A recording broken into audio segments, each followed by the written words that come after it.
ओडिशार एक हस्पिटाल रे जड़े डाक्तर बाबू काम करती जहाँकर नाम निशांत। निशांत एबे एबे निजे डाक्तर पाठ शेष करिसेंती आ पाठपढ़ा शेष होगा परे से एही हस्पिटाल रे चाकरी करुछि। एठी काम करिबा समय रे से गोटे दिन ओपीडी देखुथिले। ओपीडी देखिबा समय रे अचानक गोटे झियो तांक पाखक चिकित्सा पई आसिला। हेले डाक्तर बाबू जेमिति ही से झियोटी को देखिले तो ताको सेमिति ही चाहिकी रहीगले काहेकि ना से झियोटी देखिबाको बहुत सुंदर थिला। आउ ता सुंदरतारे डाक्तर बाबूंको मन मोहित हो जाइथिला। से मने मने ता विषय रे बहुत किछि भाबुथिले। आउ से झियोटी को एमिति बसिथिबार देखुथिले। से झियोटी सहित से झियर माँ भी आसिले। आउ से अचानक डाक्तर बाबूंको कहिले कि डाक्तर बाबू मो झियो को बहुत जोरे ज्वर होइछि, आपण तार भल भाबरे चिकित्सा करई दियंतु जहाद्वारा कि मो झियर देह जल्दी भल हो जाऊ। एबे एकथा सुनी डाक्तर बाबू जी कि निजे भावना राइजरे हजि जाइथिले से अचानक हड़बड़े वर्तमान को चली आसिले। आ वर्तमान को आसिबा परे कहले कि ठीक अछि मौसी, मु बेस भल भाबरे चिकित्सा करदेबी। आउ एहा परे से डाक्तर बाबू झियोटीर चिकित्सा करबाकू लागिले।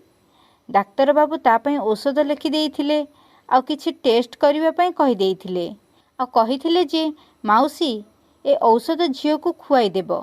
आउ जदि तथापि देह भल न लागिला तेबे आवश्यक पड़िले पुणी थरे चली आसिबो। एबे एहा परे झियोटी निज माँ सहित सेठु चलीगला। हेले डाक्तर बाबू ताको देखि चलीथिले जेबे पर्यंत कि से गेट रु बाहर को बाहरुथुला सेबे पर्यंत। झियोटी निज घर को चली जाइथिला। हेले एपटे डाक्तर बाबूंको हृदय विचलित होई पड़िथिला। आउ से बारंबार से झियोटी विषय रे भाबुथिले। एहा भितरे डाक्तर बाबू हस्पिटाल रे रेकर्ड खाता भितरे से झियोटीर ना देखिले तो से झियोटीर ना थिला रुचि। एबे डाक्तर बाबूंको से झियोटीर ना मध्य जणा पड़ी सारिथिला। आउ सेथिरे से झियोटीर फोन नंबर मध्य लेखा थिला। एहा परे डाक्तर बाबू हस्पिटाल रे निज छुट्टी पई कहिदेले काहेकि ना डाक्तर बाबूंको मन बिल्कुल भी हस्पिटाल रे लागु नथिला। सेथिपई से छुट्टी नहीं निज घर को चली गले। घर को जिबा परे जेमिति ही घर लोक ताको देखिले तो ताको पचारिबाकू लागिले कि पुओ आज एते जल्दी तो हस्पिटाल रो घर को कहीं चली आसिलु। तो से कहिला कि मो देह टिके भल लागुनी आ मते टिके आराम करिनेबा आवश्यक। एमिति कही से निज रूम को चली जाइथिला। आ रूम भितरे सोई रही से सही झियोटी विषय रे भाबुथिला। अनेक समय पर्यंत भाबिबा परे से भाबिला कि केमिति हबो जदि मु सेही झियो सहित कथा हेबी। एहा परे डाक्तर बाबू संध्या समय रे से नंबर रे फोन करिले। आ फोन करिबा परे से झियो विषय रे पचारिबाकू लागिले। हेले से जे फोन नंबर थिला से नंबर सेही झियोटीर केउ पड़ोसींकर थिला। आ से पड़ोसी जनक कहिले कि एबे तो मु मार्केट आसीछि, परे जेतेबेले घर को जिबी तो तांको सहित आपणकर कथा करई देबी। एक कथा सुनिबा परे डाक्तर बाबू को यह जना पड़ जाइथिले जे ए झियोटी बहुत गरीब काहेकि ना तांको पाखरे निज फोन टी भी नाही। जेउठी भी सेमानंको नंबर देबाको पड़ुथिला तो पड़ोसी का नंबर देई देउथिले। आउ एक कथा निशांत को से पड़ोसी जणाई देइथिले। पड़ोसी जनक कहिथिले जे सेमाने बहुत गरीब, तांको पाखरे फोन नाही, प्रायतः तांकर फोन कॉल सबू मो पाखको ही आसे। एहा परे डाक्तर बाबू से पड़ोसीठू तांको घरर ठिकणा नहीं नेले आउ ठिकणा को नोट करि नेले। एबे डाक्तर बाबूंको पाखरे से झियर ठिकणा भी थिला, ता ना भी थिला, बास बाकी रही थिला ता पाखको जिबार। एबे धीरे धीरे राति होई गला। आउ राति समय रे डाक्तर बाबू सेठिके जिबाटा उचित मने कले नाही। एहा परे से भाबिले कि किछि कथा नाही, काली सकाळु सकाळु एक कथा देखिबा। परदिन जेमिति सकाळ होला तो डाक्तर बाबू निज गाड़ी नहीं से ठिकणा रे बाहरी पड़िले। हेले सेठी को जाई जना पड़िले जे से ठिकणा एमिति जगार अछि जेउठी को गाड़ी पहुँची पारिबो नाही। तो एहा परे डाक्तर बाबू जेउ पर्यंत गाड़ी जाई परिला से पर्यंत गाड़ी रे गले। आउ सेठी गाड़ी को साइड रे रखि दे बाकी बळका रास्ता पादरे चली चली अतिक्रम करिबाकू लागिले। धीरे धीरे से एक झुंपुड़ी बस्ती भितर को पशिले। आउ से झुंपुड़ी बस्ती एक ट्रेन लाइन कड़े थिला। ଆଉ ତାପରେ ଡାକ୍ତର ବାବୁ ପଚାରି ପଚାରି ସେ ଘର ପର୍ଯ୍ୟନ୍ତ ଗଲେ। ଆଉ ସେଠିକୁ ଯିବା ପରେ ଯେମିତି ହିଁ ଘର ଭିତରର ଦୃଶ୍ୟ ଦେଖିଲେ ତ ଏକଦମ ଆଶ୍ଚର୍ଯ୍ୟ ହୋଇଗଲେ। ଘର ଭିତରେ ବେଶ୍ କିଛି ନଥିଲା, ବାସ୍ କେବଳ ଗୋଟେ ଝୁମ୍ପୁଡ଼ି ଘର ଥିଲା, ଯାହାକୁ କି ଚାଳ ଉପରେ ଜରି ପଲିଥିନ୍ ଦ୍ୱାରା ଘୋଡ଼ାଇ ରଖାଯାଇଥିଲା। ଏବେ ଡାକ୍ତର ବାବୁ ସେଠିକି ଯିବା ପରେ ଦେଖିଲେ କି ସେ ଝିଅ ଯିଏକି କାଲି ତାଙ୍କ ପାଖକୁ ଚିକିତ୍ସା ପାଇଁ ଆସିଥିଲା, ଯାହାର ନାଁ ଥିଲା ରୁଚି, ସେ ସେଠି ଝୁମ୍ପୁଡ଼ି ଭିତରେ ଗୋଟେ ଖଟିଆ ଉପରେ ପଡ଼ିଛି। ଆଉ ତାକୁ ଦେଖି ଏମିତି ଲାଗୁଥିଲା ଯେମିତି ତା ଦେହ ବହୁତ ଜୋରରେ ଖରାପ ଅଛି। ଏବେ ଯେମିତି ହିଁ ଡାକ୍ତର ବାବୁ ଘର ଭିତରକୁ ଆସିଲେ ତ ରୁଚି ଅଚାନକ ବାବୁଙ୍କୁ ଏମିତି ଭାବରେ ଦେଖି ତୁରନ୍ତ ଉଠିକି ଛିଡ଼ା ହୋଇଗଲା। ଆଉ ତାଙ୍କୁ ପଚାରିବାକୁ ଲାଗିଲା କି ବାବୁ, ଆପଣ ଏଠି କ'ଣ କରୁଛନ୍ତି ବାବୁ? ଏହା ଶୁଣି ଡାକ୍ତର ବାବୁ କହିଲେ କି ଆରେ ନା ନା, ମୁଁ ତ ବାସ୍ ଖାଲି ତମର ହାଲଚାଲ ବୁଝିବା ପାଇଁ ଆସିଥିଲି। ଆଉ ତମ ମା କୁଆଡ଼େ ଗଲେ? ତ ରୁଚି କହିଲା କି ମା ତ ପାଖ କମ୍ପାନୀରେ ଛୋଟ ମୋଟ କାମ କରେ, ଯେଉଁଥିରେ କି ଆମ ଘର ଖର୍ଚ୍ଚ ଯେମିତି କରି ଚଳିଯାଏ। ଏହାପରେ ଡାକ୍ତର ବାବୁ ତାକୁ ପଚାରିଲେ ଯେ ତମ ପରିବାରରେ ଆଉ କିଏ କିଏ ଅଛନ୍ତି? ତ ରୁଚି କହିଲା କି ଆମ ପରିବାରରେ ଆଉ କେହି ବି ନାହାନ୍ତି, କେବଳ ମୁଁ ଆଉ ମୋ ମା ଏଇ ଘରେ ରହୁ। ମୋ ବାପାଙ୍କର ଅନେକ ବର୍ଷ ପୂର୍ବରୁ ମୃତ୍ୟୁ ହୋଇସାରିଛି। ଆଉ ବାପାଙ୍କ ମୃତ୍ୟୁ ପରେ ମୋ ମା ହିଁ ମୋତେ ପାଳିପୋଷି ବଡ଼ କରିଛି। ଆଉ ଆମ ପାଖରେ ବେଶ୍ କିଛି ନାହିଁ, ବାସ୍ ଖାଲି ଏଇ ଗୋଟେ ଛୋଟ ଝୁମ୍ପୁଡ଼ି ଘରଟିଏ ଅଛି। ଏଇଥିପାଇଁ ଆମେ ସରକାରୀ ହସ୍ପିଟାଲକୁ ଚିକିତ୍ସା କରିବାକୁ ଯାଇଥିଲୁ, ନହେଲେ ଆମେ କୌଣସି ପ୍ରାଇଭେଟ୍ ହସ୍ପିଟାଲକୁ ଯାଇ ଦେଖେଇ ଦେଇଥାନ୍ତୁ। ଏହାପରେ ଡାକ୍ତର ବାବୁ ରୁଚିକୁ ତା ମାଆକୁ ଡାକିବା ପାଇଁ କହିଲେ। ଏକଥା ଶୁଣି ରୁଚି ପ୍ରଥମେ ଟିକେ ଚିନ୍ତିତ ହୋଇଗଲା, କାହିଁକି ନା କାଲି ହିଁ ରୁଚି ନିଜ ବ୍ଲଡ଼ ସାମ୍ପଲ୍ ଟେଷ୍ଟ ପାଇଁ ଦେଇଥିଲା। ସେଥିପାଇଁ ସେ ଡରୁଥିଲା ଯେ ଆଉ ଏମିତି ତ ନୁହେଁ ନା ଯେ ମୋତେ କୌଣସି ମାରାତ୍ମକ ରୋଗ ଆଉ ହେଇନି ତ, ଯେଉଁଥିପାଇଁ କି ଡାକ୍ତର ବାବୁ ନିଜେ ଏଠିକି ଆସିଛନ୍ତି ଆଉ ଆମକୁ ଏସବୁ ବିଷୟରେ ପଚାରୁଛନ୍ତି। ଏହାପରେ ରୁଚି ସେଠୁ ଉଠି ନିଜ ପଡ଼ିଶା ଘରକୁ ଗଲା ଆଉ ସେଠୁ ଜଣେ ପୁଅକୁ ନିଜ ମାଆକୁ ଡାକିବା ପାଇଁ ପଠାଇଦେଲା। ସେ ପୁଅଟି ରୁଚିର ମାଆକୁ ଡାକିବା ପାଇଁ ଚାଲି ଯାଇଥିଲା। ଆଉ ଡାକ୍ତର ବାବୁ ଘର ଭିତରେ ବସିଥିଲେ। ତ ରୁଚି ଯେମିତି ସେମିତି କରି ତାଙ୍କ ପାଇଁ ଚା ତିଆରି କରିଲା ଆଉ ତାଙ୍କ ପାଇଁ ଗୋଟିଏ କପ୍ରେ ପୂରାଇ ଚା ଆଣିଲା। ଏବେ ଡାକ୍ତର ବାବୁ ଆରାମରେ ବସି ସେ ଚାକୁ ପିଇବାକୁ ଲାଗିଲେ।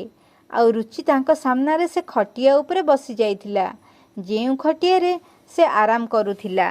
ଏହାପରେ ଡାକ୍ତର ବାବୁ ରୁଚିକୁ କହିଲେ କି ରୁଚି, ଯଦି ମୁଁ ତୁମକୁ କିଛି କହିବି ତେବେ ତମେ ଖରାପ ଭାବିବନି ତ? ଏକଥା ଶୁଣି ରୁଚି ଟିକେ ଆଶ୍ଚର୍ଯ୍ୟ ହୋଇଗଲା, କାହିଁକି ନା କେଉଁଠି ତାକୁ ଏ କଥାର ଡର ଥିଲା ଯେ ମୋତେ କୌଣସି ବଡ଼ ରୋଗ ହୋଇଯାଇନି ତ, ଯାହାକି ଡାକ୍ତର ବାବୁ ମୋତେ କହିବା ପାଇଁ ଚାହୁଁଛନ୍ତି। ଏହା ଶୁଣି ରୁଚି କହିଲା କି ନା ଡାକ୍ତର ବାବୁ, ମୁଁ ଖରାପ କାହିଁ ଭାବିବି, କୁହନ୍ତୁ ଆପଣ କ'ଣ କହିବାକୁ ଚାହୁଁଛନ୍ତି? ତ ଏହାପରେ ଡାକ୍ତର ବାବୁ ତୁରନ୍ତ ହିଁ ନିଜ ଭଲ ପାଇବା କଥା ରୁଚି ସାମ୍ନାରେ ପ୍ରକାଶ କରିଦେଲେ। ଏବେ ଯେମିତି ହିଁ ରୁଚି ଏକଥା ଶୁଣିଲା ତ ସେ ଚିନ୍ତିତ ହୋଇଗଲା ଆଉ ଭାବିବାକୁ ଲାଗିଲା କି ଏତେ ବଡ଼ ଡାକ୍ତର ଭଲ ମୋତେ କାହିଁକି ଭଲ ପାଇବେ? ରୁଚି କହିଲା କି ଡାକ୍ତର ବାବୁ, ଆପଣ ଏ କ'ଣ କହୁଛନ୍ତି? ଆପଣ ହୋସ୍ରେ ଅଛନ୍ତି ତ?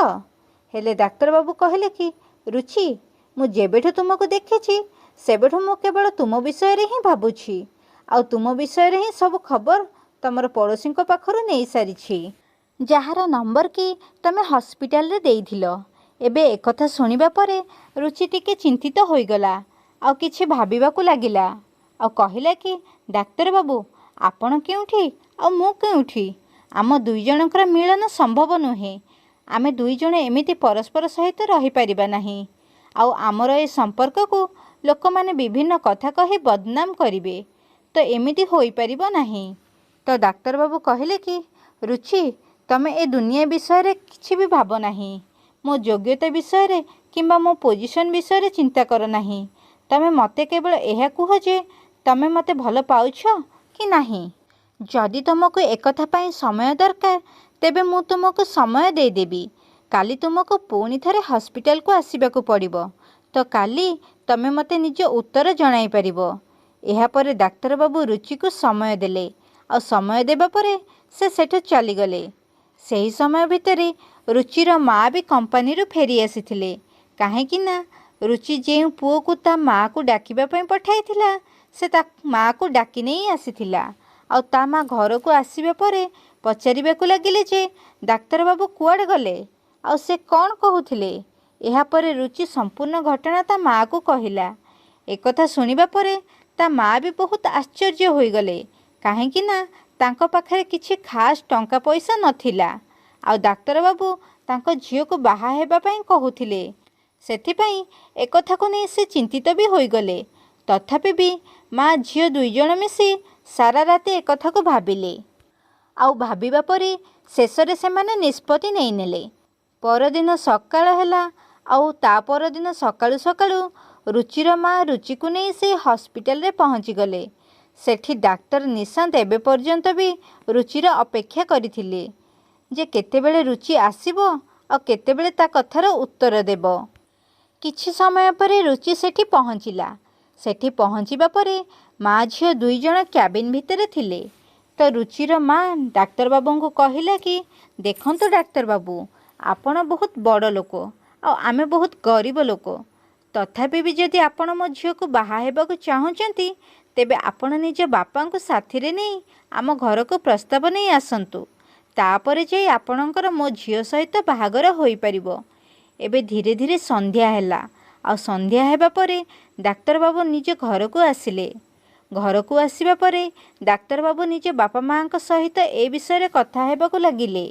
ସେ କହିଲେ କି ହସ୍ପିଟାଲ ଭିତରକୁ ଗୋଟିଏ ଝିଅ ଆସିଥିଲା। ସେ ବହୁତ ଗରିବ, ଆଉ ମୁଁ ତାକୁ ପ୍ରଥମ ଦେଖାରେ ହିଁ ଭଲ ପାଇ ବସିଛି। ତା ମାଆ ସହିତ ମୁଁ କଥା ବି ହୋଇସାରିଛି। ହେଲେ ସେ ଏକ ସର୍ତ୍ତ ରଖିଦେଇଛନ୍ତି ଯେ ଯଦି ତମ ବାପା ମା ଆମ ଘରକୁ ପ୍ରସ୍ତାବ ନେଇକି ଆସିବେ, ତେବେ ଯାଇ ମୋ ଝିଅର ବାହାଘର ମୁଁ ତୁମ ସହିତ କରିବି। ଏହାପରେ ନିଶାନ୍ତର ବାପା ତାକୁ ସେ ଝିଅଟି ବିଷୟରେ ପଚାରିବାକୁ ଲାଗିଲେ। ତ ନିଶାନ୍ତ ସେ ଝିଅ ବିଷୟରେ ସମ୍ପୂର୍ଣ୍ଣ ସତ ନିଜ ବାପା ମାଆଙ୍କୁ କହିଦେଲା। ସେ କହିଲା କି ବାପା, ସେ ଝିଅର ନାଁ ରୁଚି। ସେ ଏକ ଝୁମ୍ପୁଡ଼ି ବସ୍ତିରେ ରହୁଛି। ତାଙ୍କ ବାପାଙ୍କର ଅନେକ ବର୍ଷ ପୂର୍ବରୁ ମୃତ୍ୟୁ ହୋଇସାରିଛି। ତାର କେବଳ ତା ମାଆ ହିଁ ଅଛି, ଆଉ ସେ ଦୁଇଜଣ ଗୋଟିଏ ଝୁମ୍ପୁଡ଼ି ଘର ଭିତରେ ହିଁ ରହୁଛନ୍ତି। ଏକଥା ଶୁଣି ତା ବାପା ବାହାଘର ପାଇଁ ସିଧା ସିଧା ମନା କରିଦେଲେ, ଆଉ କହିଲେ କି ପୁଅ, ସେମାନେ ଆମର ଯୋଗ୍ୟ ନୁହନ୍ତି। ସେଥିପାଇଁ ତା ସହିତ ତୋ ବାହାଘର ବିଲକୁଲ ବି ହୋଇପାରିବ ନାହିଁ। ମୁଁ ଏ ବାହାଘର କେବେ ବି ହେବାକୁ ଦେଇପାରିବି ନାହିଁ। ହେଲେ ନିଶାନ୍ତ ନିଜ ବାପାଙ୍କୁ ସଫା ସଫା କହିଦେଲା ଯେ ବାପା, ମୁଁ ସେ ଝିଅକୁ ପ୍ରଥମ ଦେଖାରେ ହିଁ ଭଲ ପାଇ ବସିଛି। ଆଉ ଯଦି ମୁଁ ବାହା ହେବି ତ କେବଳ ତାକୁ ହିଁ ବାହା ହେବି, ନହେଲେ ଆଉ କାହାକୁ ବି ବାହା ହେବି ନାହିଁ। ନିଶାନ୍ତର ଦୁଇ ଭାଇ ଥିଲେ, ଆଉ ଦ୍ୱିତୀୟ ଭାଇ ଜଣକ ତାଠାରୁ ଛୋଟ ଥିଲା। ନିଶାନ୍ତ ଯେମିତି ଜିଦି ଧରି ବସିଲା, ତ ତା ବାପା ମା ଏହା କହି ତା କଥାରେ ହଁ କହିଦେଲେ ଯେ ଠିକ୍ ଅଛି ପୁଅ, ଯଦି ତୁ ଏମିତି ଚାହୁଁଛୁ ତେବେ ତୁ ତୋ ପସନ୍ଦର ଝିଅକୁ ବାହା ହୋଇଯା। ହେଲେ ଆମେ ତୋର ଏ ନିଷ୍ପତ୍ତିର ବିରୁଦ୍ଧରେ। ହେଲେ ନିଶାନ୍ତ ନିଜ ବାପା ମାଆଙ୍କୁ କହିଲା କି ବାପା, କିଛି କଥା ନାହିଁ। ତମେ ମୋ ବିରୁଦ୍ଧରେ ହୁଅ ପଛେ, ହେଲେ ମୁଁ ସେଇ ଝିଅକୁ ହିଁ ବାହା ହେବି। ତମେ କେବଳ ଏତିକି କର ଯେ ମୋ ବାହାଘର ପ୍ରସ୍ତାବ ନେଇ ତାଙ୍କ ଘରକୁ ଯାଅ। ସେ ଝିଅର ମାଆର ଏହା ସର୍ତ୍ତ ଅଛି ଯେ ଯଦି ତମେ ପ୍ରସ୍ତାବ ନ ନେଇ ତାଙ୍କ ଘରକୁ ନ ଯିବ, ତେବେ ସେ ତାଙ୍କ ଝିଅର ବାହାଘର ମୋ ସହିତ କରିବେ ନାହିଁ। ନିଶାନ୍ତର ବାପା ନ ଚାହିଁକି ମଧ୍ୟ ଏକଥା ପାଇଁ ହଁ କହିଦେଲେ। ଆଉ ତା ପରଦିନ ହିଁ ନିଜ ସହପରିବାର ସହ ସେଠିକୁ ପ୍ରସ୍ତାବ ନେଇ ପହଞ୍ଚିଗଲେ। ରୁଚିର ମା ନିଶାନ୍ତର ବାପା ମାଆଙ୍କ ସହିତ ଖୋଲାଖୋଲି ଭାବରେ କଥା ହେଲେ, ଆଉ କହିଲେ କି ଦେଖ, ଆପଣଙ୍କୁ ଦେବା ପାଇଁ ମୋ ପାଖରେ କିଛି ବି ନାହିଁ। ମୋ ପାଖରେ କେବଳ ମୋ ଝିଅ ଅଛି, ଆଉ ମୁଁ ଆପଣମାନଙ୍କୁ କେବଳ ମୋ ଝିଅକୁ ହିଁ ଦେଇପାରିବି। ନିଶାନ୍ତର ବାପା ମା ବି ଏକଥାରେ ରାଜି ହୋଇଗଲେ, ଆଉ କହିଲେ କି ଭଉଣୀ, ଯଦି ଏଥିରେ ଛୁଆମାନେ ରାଜି ଅଛନ୍ତି, ତେବେ ଆମର କ'ଣ ଅସୁବିଧା ହେବ ଯେ। ଏମିତି କହି ବାହାଘର ସ୍ଥିର ହୋଇଗଲା। ଆଉ ବାହାଘର ସ୍ଥିର ହୋଇଯିବା ପରେ ନିଶାନ୍ତ ଆଉ ରୁଚିର ବହୁତ ଧୁମଧାମରେ ବାହାଘର ହୋଇଗଲା। ହେଲେ ନିଶାନ୍ତର ବାପା ମା ଆଉ ତା ପରିବାର ଲୋକେ ରୁଚିକୁ ଗ୍ରହଣ କରିପାରିଲେ ନାହିଁ। ସେମାନେ ରୁଚିର ଘର ଦେଖିଥିଲେ, ଆଉ ତା ଘରକୁ ଦେଖିବା ପରେ ସେମାନେ ଭାବୁଥିଲେ ଯେ ଇଏ ତ ବହୁତ ଗରିବ ଘରର, ଆଉ ସେ ଏ ଘରର ଯୋଗ୍ୟ ନୁହେଁ। ରୁଚି ପ୍ରତି ଏମିତିକା ଭାବନା ସେମାନଙ୍କୁ ରୁଚିଠୁ ଦୂରେଇ ଦେଲା। ଧୀରେ ଧୀରେ ରୁଚି ସହିତ ସେମାନେ ଝଗଡ଼ା କରିବାକୁ ଲାଗିଲେ, ଆଉ ଦିନକୁ ଦିନ ଏ ଝଗଡ଼ା ବଢ଼ିବାକୁ ଲାଗିଲା। ରୁଚି ବହୁତ ଚେଷ୍ଟା କରୁଥିଲା ଯେ ନିଶାନ୍ତର ଘର ଲୋକଙ୍କୁ ନିଜର କରି ଆପଣେଇ ନେବା ପାଇଁ। ହେଲେ ସେମାନେ ନିଜର ଧନୀ ହେବା ଗର୍ବରେ ଚାହିଁକି ମଧ୍ୟ ରୁଚିକୁ ଆପଣେଇ ନେଇ ପାରିଲେ ନାହିଁ। ସେମାନଙ୍କର ବହୁତ ଭଲ ବିଜନେସ୍ ଚାଲିଥିଲା। ସେଥିପାଇଁ ସେମାନେ ନିଜ ସାମ୍ନାରେ ରୁଚିକୁ ତୁଚ୍ଛ ମନେ କରୁଥିଲେ। ଏହାପରେ ନିଶାନ୍ତକୁ ଏକଥା ଯେମିତି ହିଁ ଜଣାପଡ଼ିଲା ଯେ ତା ଘର ଲୋକ ରୁଚିକୁ ବହୁତ ହଇରାଣ କରୁଛନ୍ତି, ତ ସେ ଏକଥାକୁ ନେଇ ବହୁତ ଚିନ୍ତିତ ହୋଇଗଲା। ଆଉ ଶେଷରେ ନିଜ ସ୍ତ୍ରୀକୁ ସାଥିରେ ନେଇ ଅଲଗା ରହିବାର ନିଷ୍ପତ୍ତି ନେଲା। ନିଶାନ୍ତର ବାପା ମା' ବି ତାକୁ ଅଟକାଇଲେ ନାହିଁ ଆଉ କହିଲେ କି ଠିକ୍ ଅଛି ପୁଅ, ଯଦି ତୋର ଏମିତି ଇଚ୍ଛା ତେବେ ସେମିତି ହିଁ କର। ନିଶାନ୍ତ ବହୁତ ଭଲ ପଇସା ରୋଜଗାର କରୁଥିଲା, ତ ସେ ନିଜ ପାଇଁ ଗୋଟିଏ ଘର ଭଡ଼ାରେ ନେଲା ଆଉ ସେହି ଘର ଭିତରେ ସେ ନିଜ ସ୍ତ୍ରୀ ସହିତ ରହିବାକୁ ଲାଗିଲା। ଏହାପରେ ନିଶାନ୍ତର ବାପା ମା' ନିଜ ସାନ ପୁଅ ସହିତ ଅଲଗା ସେହି ଘରେ ରହିବାକୁ ଲାଗିଲେ। ଏମିତି ଭାବରେ ହିଁ ଧୀରେ ଧୀରେ ସମୟ ବିତିବାକୁ ଲାଗିଲା। ସମୟ ବିତିବା ସହିତ ନିଶାନ୍ତର ସ୍ତ୍ରୀ ରୁଚି ଏସବୁ ପାଇଁ ନିଜକୁ ନିଜେ ଦୋଷ ଦେଉଥିଲା ଆଉ ନିଜକୁ ଦୋଷୀ ବୋଲି ଭାବୁଥିଲା ଯେ ତା ପାଇଁ ତା ସ୍ୱାମୀର ବାପା ମା' ତାଠାରୁ ଅଲଗା ହୋଇଗଲେ। ହେଲେ ନିଶାନ୍ତ ତାକୁ ବୁଝାଇଥିଲା ଯେ ଏମିତି କୌଣସି କଥା ନାହିଁ। ମୁଁ ମୋ ବାପା ମା'ଙ୍କଠୁ ଦୂରେଇ ରହୁଛି ସତ, ହେଲେ ମୁଁ ଆଜି ବି ତାଙ୍କୁ ସେତିକି ହିଁ ଭଲ ପାଉଛି ଆଉ ତାଙ୍କର ସେତିକି ହିଁ ଆଦର ସମ୍ମାନ କରୁଛି। କିଛି ଦିନ ପରେ ରୁଚି ଏକ ପୁଅକୁ ଜନ୍ମ ଦେଲା ଆଉ ସେ ପୁଅକୁ ପାଇ ନିଶାନ୍ତ ଏବଂ ରୁଚି ବହୁତ ଖୁସି ଥିଲେ। ଏହାପରେ ନିଶାନ୍ତ ନିଜ ବାପା ମା'ଙ୍କୁ ଫୋନ୍ କରି କହିଲା କି ବାପା ମା', ତୁମ ବୋହୂ ଏକ ପୁଅକୁ ଜନ୍ମ ଦେଇଛି ଆଉ ତମେମାନେ ଜେଜେମା ଜେଜେବାପା ହୋଇସାରିଛ। ହେଲେ ତା ବାପା ମା' ଏବେ ପର୍ଯ୍ୟନ୍ତ ବି ତାକୁ ଘୃଣା କରୁଥିଲେ ଆଉ ନାତି ହେବାର ଖବର ଶୁଣି ମଧ୍ୟ ସେମାନେ ବେଶୀ ଖୁସି ହେଲେ ନାହିଁ। ସେମାନେ ଏକଥା ଶୁଣି ନାହିଁ ଭଲ ନାହିଁ ମନ୍ଦ କହିଲେ। ସେମାନେ ବାସ୍ କେବଳ ଫୋନ୍ କାଟିଦେଲେ। ଆଉ ଏସବୁ ଦେଖି ନିଶାନ୍ତ ବହୁତ ଚିନ୍ତିତ ହୋଇଗଲା ଆଉ ସେ ଭାବିବାକୁ ଲାଗିଲା ଯେ ମୋ ବାପା ମା' ମୋତେ ଘୃଣା କରୁଛନ୍ତି, ହେଲେ ସ୍ୱାମୀ ସ୍ତ୍ରୀ ସେଠି ସେମିତି ଏକୁଟିଆ ରହିଲେ।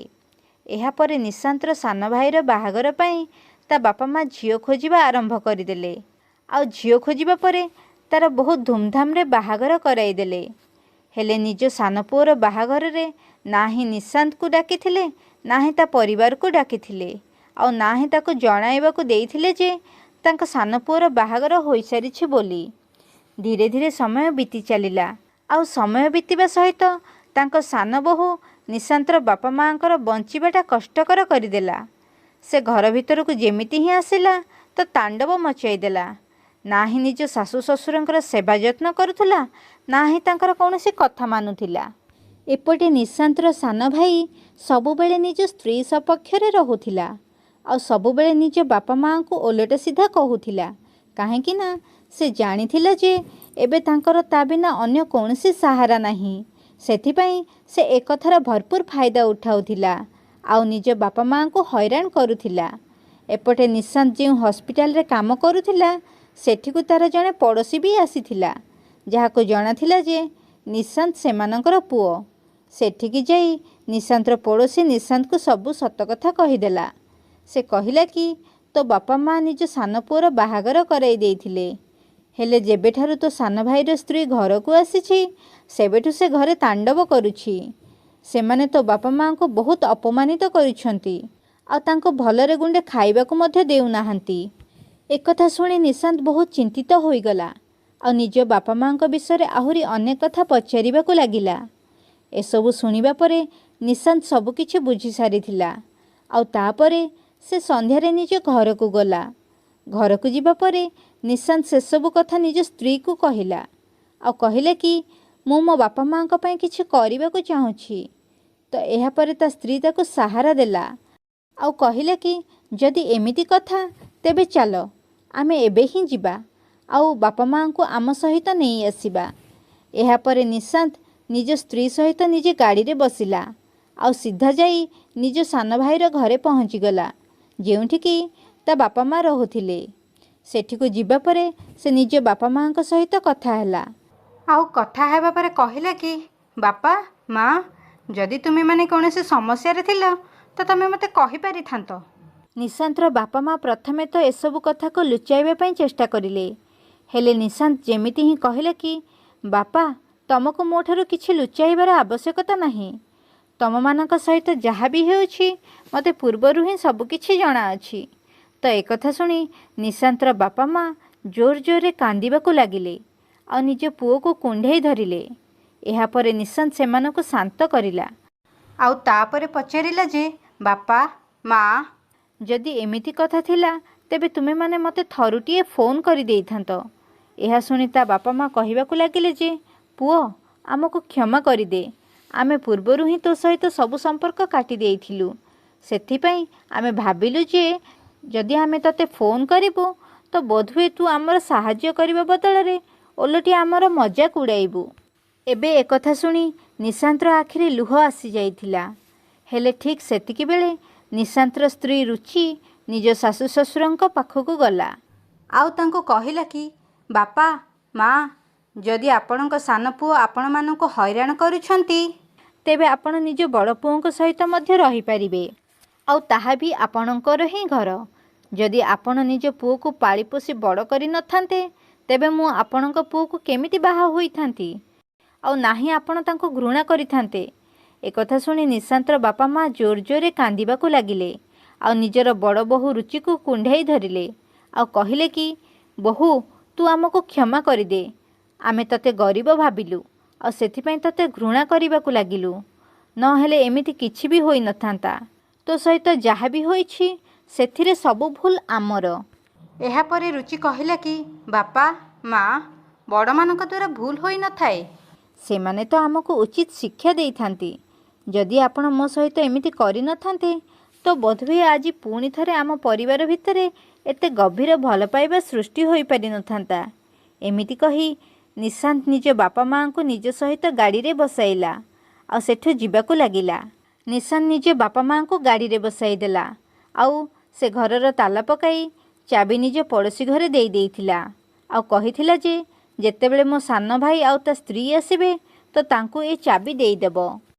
ଏହାପରେ ଯେମିତି ହିଁ ତା ସାନ ଭାଇ ଆଉ ତା ସ୍ତ୍ରୀ ଆସିଲେ ଆଉ ଦେଖିଲେ ଯେ ସେ ଘରେ ତାଲା ଲାଗିଛି ତ ଠିକ୍ ସେହି ସମୟରେ ପଡ଼ୋଶୀ ଆସି ତାକୁ ଚାବି ଦେଇଦେଲେ ଆଉ କହିଲେ କି ତମ ଭାଇ ଆସି ତମ ବାପା ମାଙ୍କୁ ନିଜ ସହିତ ନେଇ ଚାଲି ଯାଇଛନ୍ତି ଆଉ କହିକି ଯାଇଛନ୍ତି ଯେ ଆଜି ପରଠାରୁ ବାପା ମାଙ୍କୁ ସେ ନିଜ ସହିତ ରଖିବେ। ekଥା ଶୁଣି ନିଶାନ୍ତର ସାନ ଭାଇ ନିଜ ବାପା ମାଙ୍କୁ ଫେରାଇ ଆଣିବା ପାଇଁ ନିଶାନ୍ତର ଘରେ ପହଞ୍ଚିଗଲା ଆଉ ସେଠିକୁ ଯାଇ ନିଜ ବଡ଼ ଭାଇ ସାମ୍ନାରେ ଜିଦ୍ କରିବାକୁ ଲାଗିଲା। ସେ କହିଲା କି ବାପା ମା ମୋ ପାଖରେ ହିଁ ରହିବେ ଆଉ ତୋର ତାଙ୍କୁ ନିଜ ପାଖରେ ରଖିବାର କୌଣସି ଅଧିକାର ନାହିଁ। ହେଲେ ଠିକ୍ ସେତିକିବେଳେ ଅଚାନକ ତା ବାପା ମା 2 ପାଦ ଆଗକୁ ଚାଲି ଆସିଲେ ଆଉ ଆଗକୁ ବଢ଼ି ନିଜ ପୁଅ ଗାଲରେ ଏକ ଶକ୍ତ ଚାପୁଡ଼ା ମାରିଦେଲେ ଆଉ କହିଲେ କି ଆଜି ତୋର ତୋ ବାପା ମାଙ୍କ କଥା ମନେ ପଡ଼ିଗଲା। ଯଦି ଆଜି ଆମର ଏ ପୁଅ ନଥାନ୍ତା ତେବେ ତୁ ତ ଆମକୁ ସାରା ଜୀବନ ଏମିତି ହଇରାଣ କରିଥାନ୍ତୁ। ekଥା ଦେଖି ନିଶାନ୍ତର ସାନ ଭାଇ ଆଶ୍ଚର୍ଯ୍ୟ ହୋଇଗଲା ଆଉ କହିଲା କି ମୁଁ ତୁମକୁ କ'ଣ ହଇରାଣ କରିଲି? ତ ତା ବାପା ମା କହିଲେ କି ତୋ ସ୍ତ୍ରୀ ବାରମ୍ବାର ଆମ ଉପରେ ଅତ୍ୟାଚାର କରୁଛି ଆଉ ଘର ଭିତରେ ନିଜର ଯାହା ଇଚ୍ଛା ସେଇଆ କରୁଛି, ଯେତେବେଳେ କି ସମାଜ ହିସାବରେ ଘରର ମୁରବୀ ହେଉଛୁ ଆମେ ଆଉ ସବୁକିଛି ଆମ ହିସାବରେ ହେବା କଥା। ହେଲେ ସବୁବେଳେ ତୋ ସ୍ତ୍ରୀ ଯାହା କହିବ ସେଇଆ ହିଁ ହେବ ଆଉ ତୋ ସ୍ତ୍ରୀ ଆମକୁ ଭଲରେ ଗୁଣ୍ଡାଏ ଖାଇବାକୁ ମଧ୍ୟ ଦିଏ ନାହିଁ। ଏମିତି ଭାବରେ ତମେ 2 ଜଣ ଆମକୁ ବହୁତ ହଇରାଣ କରିଛ। ଏମିତିରେ କି ସାନ ବୋହୂ ଆମ ଉପରକୁ ହାତ ମଧ୍ୟ ଉଠେଇଛି ଆଉ ଏସବୁ କଥାକୁ ନେଇ ଆମେ ସବୁବେଳେ ଚିନ୍ତିତ ରହୁଥିଲୁ। ଏହାପରେ ତା ବାପା ମା ନିଜ ସାନ ପୁଅକୁ କହିଦେଲେ କି ତୁ ପୁଅ ଏଠୁ ଚାଲିଯା, ଆମେ ତୋ ବଡ଼ ଭାଇ ସହିତ ରହିବୁ ଆଉ ତମେମାନେ ଆମ ସହିତ କୌଣସି ସମ୍ପର୍କ ଏବେ ରଖିବା ପାଇଁ ମଧ୍ୟ ଚେଷ୍ଟା କରିବ ନାହିଁ। ଏହାପରେ ନିଶାନ୍ତର ସାନ ଭାଇ ଉଦାସ ମନରେ ସେଠୁ ଚାଲିଗଲା ଆଉ ତା ବାପା ମା ନିଶାନ୍ତ ସହିତ ରହିବାକୁ ଲାଗିଲେ ଆଉ ରୁଚି ବେଶ ଭଲ ଭାବରେ ନିଜ ଶାଶୁ ଶ୍ୱଶୁରଙ୍କର ସେବା କରୁଛି। ପ୍ରାୟ ସମୟ ଯେକୌଣସି ପୂଜା ପର୍ବ ଓଷାବାର ପଡ଼େ ତ ସବୁବେଳେ ରୁଚି ପ୍ରଥମେ ନିଜ ଶାଶୁ ଶ୍ୱଶୁରଙ୍କୁ ପଚାରେ ଯେ କ'ଣ କରିବା ଉଚିତ, କ'ଣ ରୋଷେଇ ହେବ ଆଉ କେମିତି ଭାବରେ ଘରକୁ ସଜାଯିବ। ଏମିତି ଭାବରେ ନିଶାନ୍ତର ବାପା ମା ଯେବେ ବି ଏକୁଟିଆ ବସୁଥିଲେ ତ ଲୁଚି ଲୁଚି କାନ୍ଦୁଥିଲେ।